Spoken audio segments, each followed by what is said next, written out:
Hello and welcome to She Plays Weekly. I'm Preston Bradsher. Let's get into what's happening in women's sports this week. Simone Biles landed a Yurchenko double pike at the U.S. Classic last weekend, making her the first woman ever to land this skill in competition. It's an absurdly difficult and dangerous skill, which is why no one does it. But Biles is on a whole other level. And she knows it, too. She showed up at the competition wearing a leotard with a rhinestone goat on the back. We love a woman who knows her worth. Wei Ling Shi won the LPGA Tour's Pure Silk Championship on Sunday, where she finished at 13 under 271. She's placed in the top 10 times in her career, but she's never won a tournament until now. She was so adorable and emotional in her post-tournament interview. She's been working so hard, and it finally paid off. And wait, stop making me care about golf. What is happening to me? I am so tired of talking about the NCAA, but they just will not stop digging themselves a deeper and deeper hole. Remember when I said the NCAA had promised not to hold tournaments in states that had anti-trans sports rules? Yeah, go ahead and forget I ever said that. They're going back on their word and putting NCAA softball tournament games in states like Alabama, Arkansas, and Tennessee. So yeah, the NCAA lied, water is wet, etc. Moving on. A judge granted Olivia Moultrie a temporary restraining order on Monday that exempts her from the NWSL's minimum age rule for 14 days. So there's actually a possibility we could see this 15-year-old soccer phenom in the NWSL sometime in the next 2 weeks. This is a big win, but also 2 weeks? It feels like we're giving her a crumb and then patting her on the head and sending her back to high school. I'm very much hoping this leads to something more because this whole thing feels so non-committal. The Orlando Pride beat the North Carolina Courage on Saturday, which was North Carolina's first home loss since 2018. It was a real underdog story, and I love to see the Pride getting back into the NWSL race. But my very favorite thing that happened was this celly by Alex Morgan, which she pulled from my favorite TV show of the year, Ted Lasso. It's a wonderful, dorky show about a struggling soccer team fighting its way back to the top. So yes, very Orlando Pride. I'm convinced this wouldn't happen mainly because the spirit of Ted was with them. And finally, 17-year-old Coco Gauff swept both the singles and doubles titles at the Emilia-Romagna Open last week in Italy. This marks her second WTA title and her first on clay, and it puts her in a great position going into the French Open, where she'll compete against 20-year-old Iga Swiatek, who's also been on a roll lately. If this makes you feel old, you are most certainly not alone, so let's just embrace it. Go ahead and pull up a rocking chair and we'll watch these whippersnappers battle it out in Paris for the next 2 weeks. Should be fun. We've got a great show for you tonight. Kristine Sommer is here. Plus, we'll catch you up on some of the top stats from the WNBA and NWSL seasons so far. But before we get into that, women's wrestling is the fastest growing high school sport in the country, but there are still somehow 18 states that haven't sanctioned the sport, leaving female wrestlers to join the boys' team or stay out. For more on that, let's take a deep dive.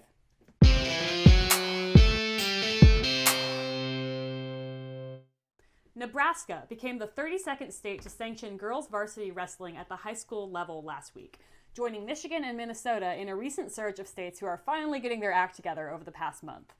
The vote comes after a long line of failed attempts, though. People have been trying to make this happen for a long time, but the state high school league board kept voting it down. The struggle to get girls wrestling sanctioned across the U.S. has been going on for years, and we're still 18 states away. If you're wondering why on earth this is such a big fight, join the club. Women's wrestling has been a thing on the international level since 1989, and it's been an Olympic sport since 2004. So why isn't there a serious high school pipeline to this well-recognized sport? The answer is mind-numbingly stupid, but I'll tell you anyway. Basically, it looks like some combination of good old-fashioned sexism, fear of little girls playing such a physical sport, and the general reluctance to make things happen when the only ones who would benefit are women in sports. So actually, yeah, just sexism. But whatever the reason, this is the situation we're in. And girls who want to wrestle have had to find their own ways into the sport. There are a lot of high school girls who join the varsity boys wrestling teams in order to compete. This is great and badass, but it also creates a lot of unnecessary issues for these athletes. There are a huge amount of obstacles for girls who choose this path. Coaches and teammates who don't want them there, lack of proper facilities, and my favorite, dudes who are scared to wrestle a girl. This is a real thing that has happened a lot. For instance, a couple of years ago in Colorado, a male wrestler forfeited a championship match when he found out that he was supposed to wrestle a girl. When asked why he did that, was he a time traveler from the 1840s, etc., he responded that he was uncomfortable making that kind of physical contact with a girl, and that he was too traditionally raised to hit a lady. Cool. It's this kind of crap that keeps women in sports down. Men refusing to treat women as true competitors under the guise of protecting them when all they're really doing is disrespecting them. Luckily, some of these girls are far too tough to let this nonsense get to them. In February of 2020, a high school junior named Heaven Fitch won the North Carolina State Wrestling Tournament, beating a whole lot of boys along the way. People like Heaven are proof that girls are capable of wrestling against men and winning, but that shouldn't be their only option. And girls should not have to prove that they're better than everyone, including all the boys, just to be allowed to play a sport. This is high school we're talking about. Mediocrity should be allowed. We're supposed to be learning and developing and eating snacks after meets, not battling sexism at every turn. All these girls want is the chance to have a normal high school sports experience, with all the good and the bad, and they deserve it just as much as the boys do. And when states finally do sanction girls wrestling, participation goes through the roof. We've seen it happen in state after state, sometimes up to a 500% jump in participation. There's really no argument to be made against sanctioning the sport nationwide at this point. Now it's just the work of getting it done, despite the bureaucracy around high school sports. Luckily, there are people out there fighting to make this happen. One great organization is called Wrestle Like a Girl, which works to increase access and opportunities in women's wrestling across the board. This is a great place to start if you want to get involved and help make this happen. They have links on their website with letters you can send to the representatives from states who haven't sanctioned the sport, and tons of information if you want to know more. But really, if you live in North Carolina, or Pennsylvania, or Ohio, or New York, or any of the 14 other states who need a little push into the 21st century, maybe let your state high school league know that it really is better on the other side. That was your deep dive. We'll be right back with Kristine Sommer.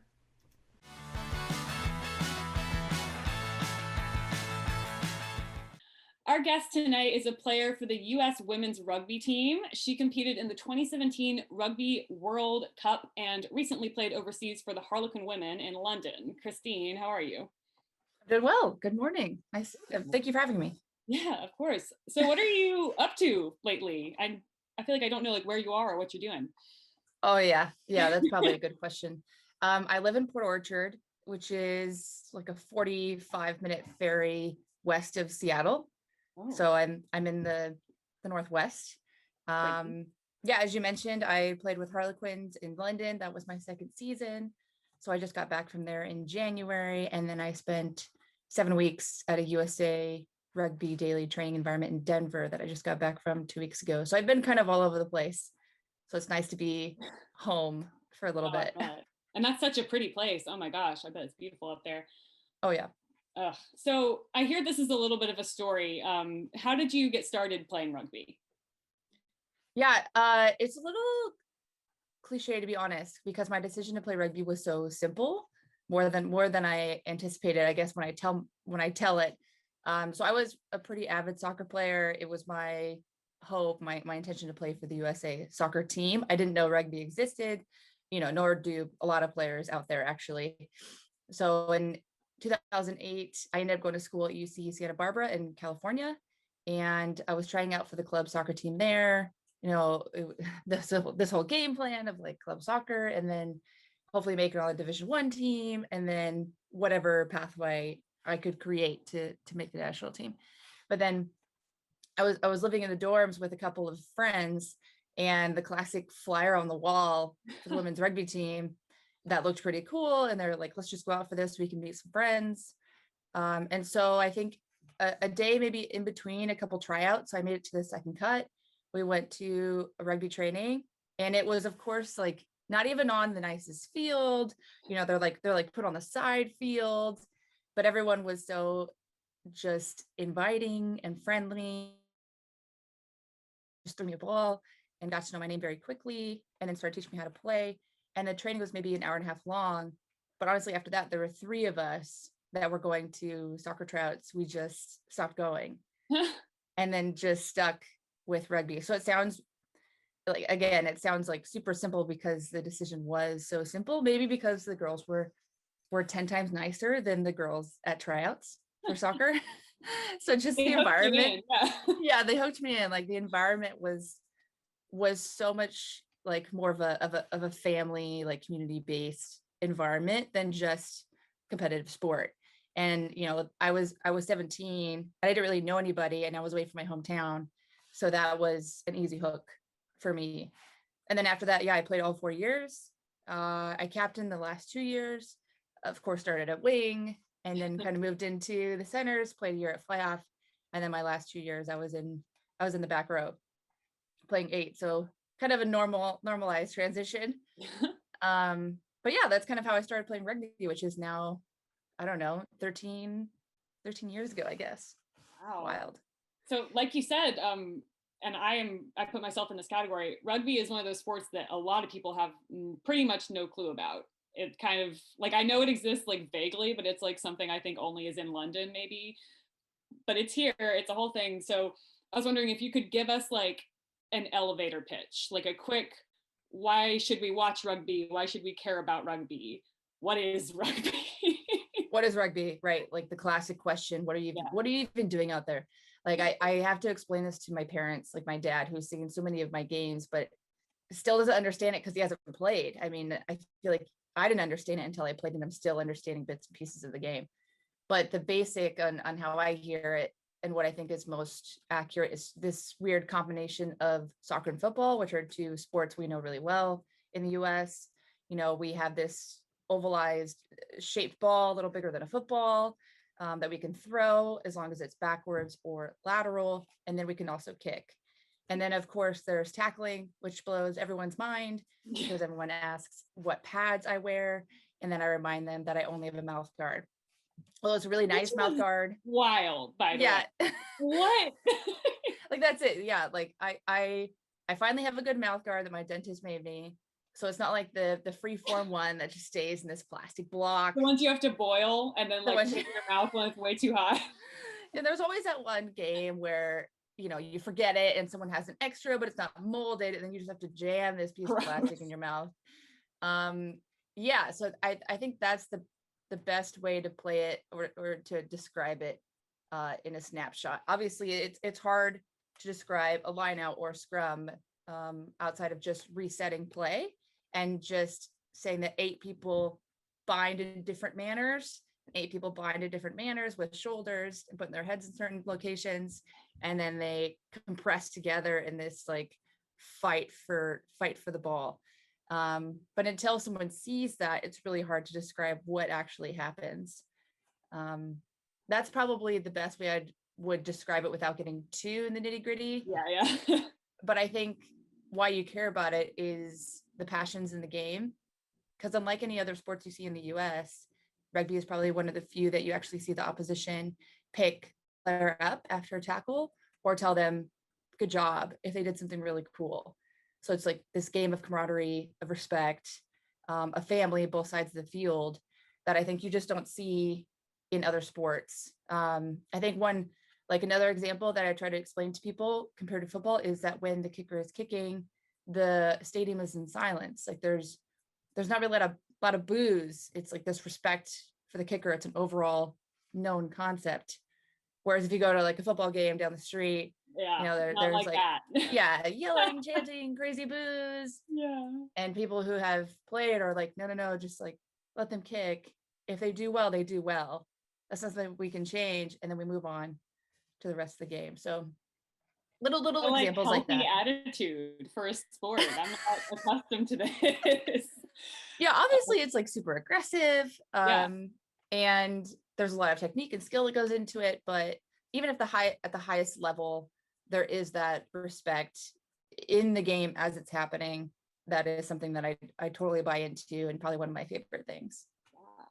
So you talked about a little bit like rugby in this country, not a giant thing. You have created a foundation with a teammate, Alicia Washington, the 15s Foundation, and it's written XV, people, if you're looking for it.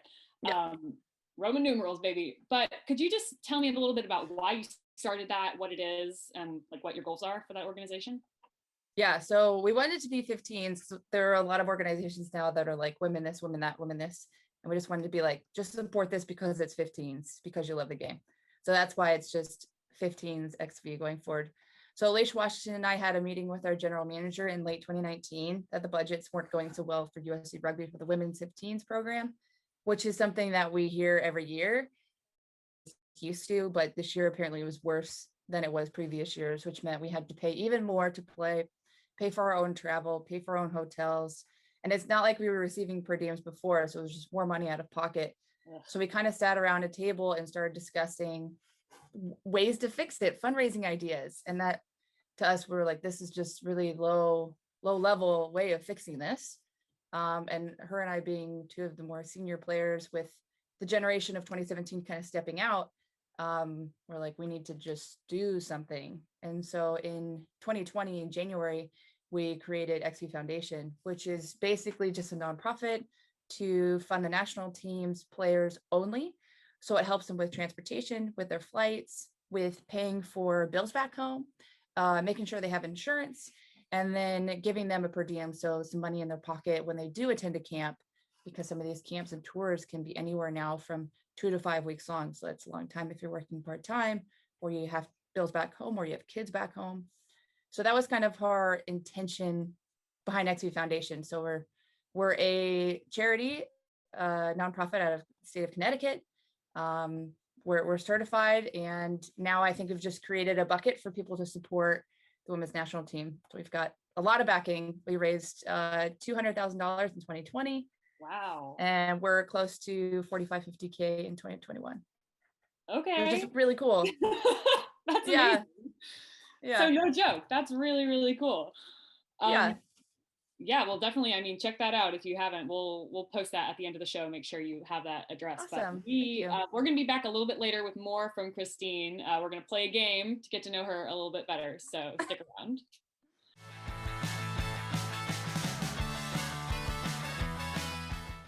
There are a lot of stories to keep track of in sports every week, and sometimes you have to crunch some numbers if you want to keep up. The NWSL and the WNBA are both in full swing, and we're here to bring out your inner mathlete, so let's count it down in the segment we call By the Numbers.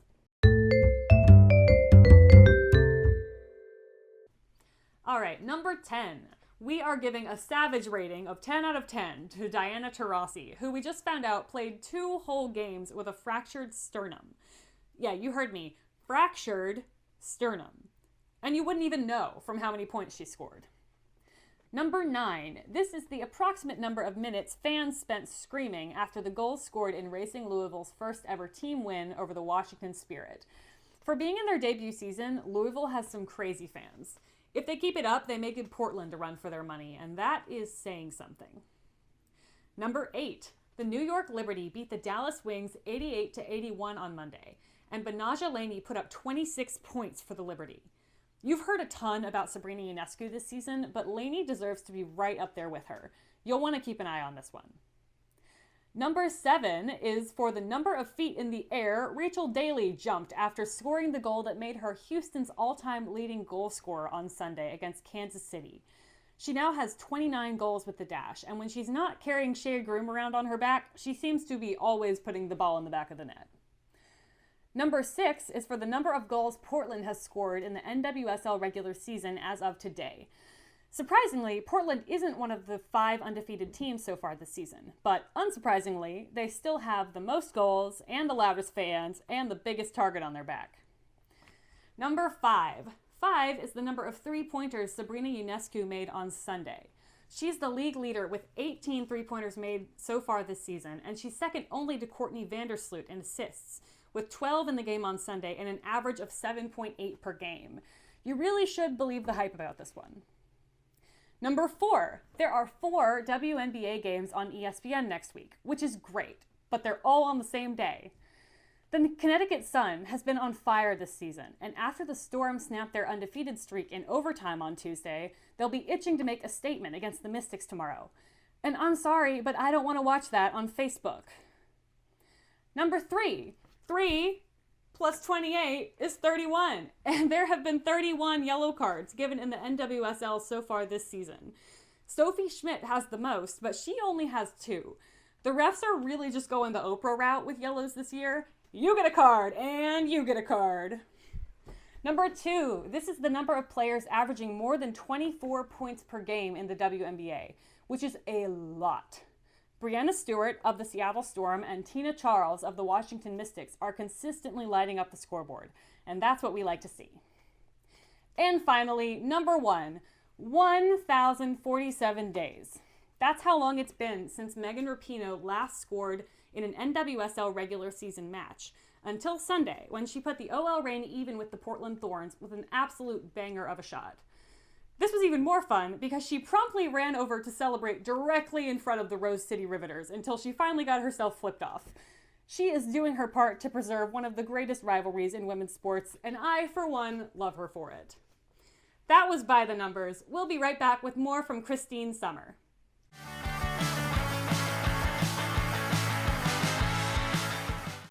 We are back with Kristine Sommer. Kristine, we've just met. We're friends now, obviously, because what are you going to do? But I like to get to know you a little bit better. So we're going to play a game right now that's called Rapid Fire. So all it is, it's a series of quick questions. They're super all over the map. They're kind of goofy. And you're just going to see how many you can answer in a minute. We have a leaderboard going. So current champion is Michaela Grant-Mentis of the Toronto Six, as she has 13. And then underneath her, we've got Regina Jackson from WNFC and Sam Fisher from Athletes Unlimited Softball, and they're tied at 12. So 12 was a big thing for a minute. We just broke out of this a couple weeks ago, so we're going to see if you can. Oh my gosh. You can be the one to push Pressure. us past. I know, no pressure. It's athletes. We gotta make it a no big deal. All right. So if you are ready, all right, I'm gonna put 1 minute on the clock. Here we go. All right. What was your college mascot? Gauchos. Have you ever been scuba diving? No. What is your favorite kind of pie? Pumpkin. Do you have any siblings? Yes, 3. If you could only eat one food for the rest of your life, what would it be? Probably toast. I love buttered bread. Oh my God. If you were a sea creature, what would you be? Stingray. Good one. What's the last movie you watched? What do we watch? Accepted. Which one seems smarter, whales or goats? Oh, whales. What's the worst fruit? I would have to, maybe pomegranate for me. I love pomegranate. Okay. They're good, but the seeds, yeah. What's your favorite place you've ever played? New Zealand. Do you know how to skateboard? Yes, kind of. I can primo and I can go. I can ride, but not a lot of tricks. What's a song you know all the words to? Hit Me Baby One More Time. Nice. All right, that's time. Okay, let's see. Let me count you up here. I don't know how many I got. You got 12. God damn it. Joining the 12 Society in second place. I mean, we're going to have like some kind of tiebreaker round for you people. There's a lot of people. We need to do like a round robin kind of thing, like ask everyone. But That's hey, awesome. Either way, I get to learn all about you. That toast is your favorite food is really, It just came. I mean, I could, any sort of like bread, like a good bagel with butter, or like a good fresh baked like sourdough with butter. Sourdough. Yeah. But I mean, just what a plain thing. I love so plain. Looking back at it now, I'm like, gosh, I should have did something a little more crazy. Myself, but I would. Here. Yeah. I could survive on that if I did it every day, and I would probably eat it every day. I wouldn't be any sort of like athletic frame just eating toast all the time, but hey, carbs, whatever. That's good on some levels. Not on all of them, but some. All right. Well, I enjoyed that a lot. That's our show, everybody. Kristine, thank you so much for being here. This was so much fun. You can follow Kristine on Instagram. It's at Kristine_Sommer with an O. And you can support the 15th Foundation at xvfoundation.com. Thank you so much for watching She Plays Weekly. We will see you next week.